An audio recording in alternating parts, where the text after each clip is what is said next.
Everyone, इस channel पर हम बीएड सेकेंड ईयर के कंप्लीट सिलेबस को डिस्कस करेंगे। बीएड सेकेंड ईयर के क्वेश्चन पेपर में कभी कभी यह प्रश्न पूछ लिया जाता है, शैक्षिक प्रबंध के सिद्धांत कौन कौन से हैं, स्पष्ट कीजिए। शैक्षिक प्रबंध के सिद्धांत। मुख्यतः सिद्धांत से तात्पर्य ऐसे आधारभूत सत्यों से होता है जो अनुभव, अभ्यास या अनुसंधान के माध्यम से किए गए व्यवहारात्मक विश्लेषण से परिलक्षित होते हैं एवं संबंधित क्षेत्र में हो रही प्रक्रियाओं की कार्यविधि को स्पष्ट करते हैं।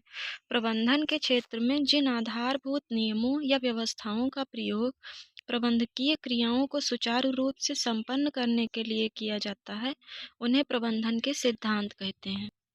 निश्चय ही प्रबंध के ये सिद्धांत या व्यवस्थाएं पूर्व परीक्षित नियम या कानून होते हैं। जॉर्ज आर टैरी के अनुसार विचार या क्रिया को मार्गदर्शन देने वाले सत्य के आधारभूत वक्तव्य को सिद्धांत कहते हैं।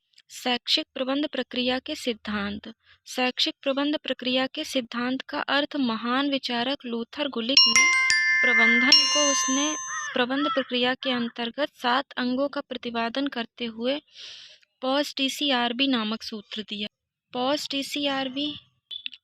टीसीआरबी में पी प्लानिंग को डिनोट करता है, ओ ऑर्गेनाइजिंग को, एस स्टाफिंग को, डी डायरेक्टिंग को कोऑर्डिनेटिंग को, आर रिपोर्टिंग को, जबकि बी बजटिंग को। गुलिक की भांति हेनरी फेयोल ने भी प्रबंधन प्रक्रिया के सोपानों का एक सूत्र दिया तथा जिसे PO CCC कहा गया। इसमें 5 सोपान हैं। PO CCC में P प्लानिंग को डिनोट करता है, O ऑर्गेनाइजिंग को डिनोट करता है, C कमांडिंग को डिनोट करता है, जबकि सेकंड C कोऑर्डिनेटिंग को डिनोट करता है और थर्ड C कंट्रोलिंग को डिनोट करता है। इस सिद्धांत के 2 प्रमुख लाभ हुए। प्रथम, प्रबंधन को छोटे छोटे अंगों में विभक्त करके प्रत्येक अंग के प्रभाव को देखने का आधार प्रदान किया तथा द्वितीय, प्रशिक्षण के क्षेत्र में सफलता के लिए मानक तय किए। फेयोल तथा गुलिक के अलावा जेवीजी सीयर्स ने भी प्रबंधन को 5 अंगों में विभाजित किया है। कैंपबेल एवं LT ग्रेग ने प्रबंध प्रक्रिया में 7 अंग स्वीकार किए। DPOCACE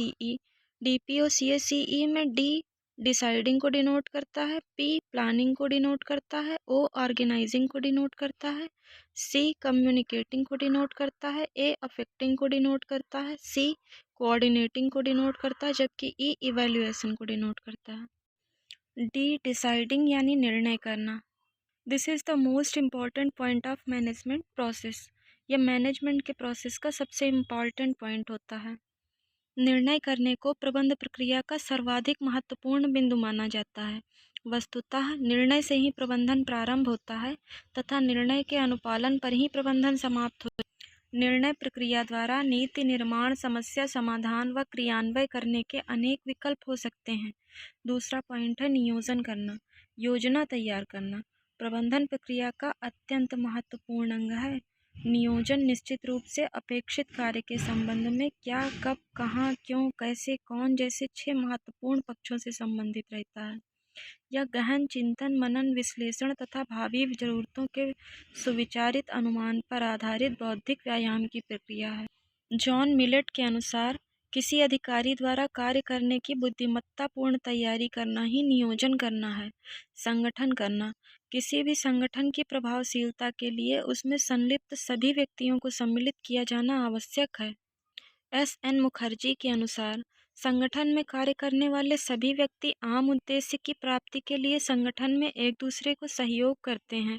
अतः एक कुशल प्रबंधक को आवश्यक दायित्वों को बांटकर संगठन के सभी व्यक्तियों की शक्ति को समन्वित करके उसे संगठन के लक्ष्यों की प्राप्ति में लगाना चाहिए। चौथा पॉइंट है संप्रेषण करना। संप्रेषण को प्रबंध प्रक्रिया का एक महत्वपूर्ण अंग माना जाता है। संप्रेषण के बिना प्रबंधन या प्रशासन का कोई भी कार्य संपन्न नहीं हो पाता है। संप्रेषण ही व्यक्तियों, अधिकृतियों व अधीनस्थों के मध्य परस्पर संपर्क का साधन है। किसी भी संगठन में बिना कम्युनिकेशन के परस्पर संपर्क स्थापित नहीं किया जा सकता है। 5वां पॉइंट है प्रभावित करना। अधिकार और कर्तव्य दोनों एक दूसरे के साथ चलते हैं। संगठन के विकास के लिए प्रेरक तत्वों को सक्रिय रखने की जरूरत भी होती है, जिससे प्रेरित होकर लोग संगठन के प्रति समर्पण व निष्ठा से अधिकाधिक कार्य करें। संगठन में प्रभाव का आकलन उसके सदस्यों के द्वारा संगठन के लक्ष्यों की प्राप्ति में किए जा रहे निर्णय तथा योगदान के आधार पर किया जाता है। समन्वय करना। समन्वय को प्रबंध प्रक्रिया का एक महत्वपूर्ण व सार्थक सोपान माना जाता है। समन्वय से तात्पर्य प्रबंध प्रक्रिया से जुड़े विभिन्न तत्वों को पूर्ण निश्चित उद्देश्यों की प्राप्ति के लिए एक सूत्र में पिरोना है। इसे प्रबंधकीय प्रक्रिया का सार भी कहा जाता है। स्पष्ट है कि प्रबंध प्रक्रिया से जुड़े विभिन्न तत्वों की क्रियाओं के बीच तालमेल बनाना ही समन्वय करना है। 7वां पॉइंट है मूल्यांकन। संगठन व व्यक्ति दोनों के लिए मूल्यांकन करना आवश्यक है। व्यक्ति के कार्य के मूल्यांकन से उस व्यक्ति का अन्य व्यक्तियों की तुलना में कार्य दक्षता का एहसास होता है। संगठन के लिए उसकी श्रेष्ठताओं का और अधिक विकास करके तथा उसकी कमियों को दूर करके संगठन लक्ष्यों की प्राप्ति में अधिक लाभ लिया जा सकता है। मूल्यांकन के संबंध में एस.एन. मुखर्जी ने कहा है, मूल्यांकन की प्रकृति स्पष्ट तथा व्यापक होनी चाहिए।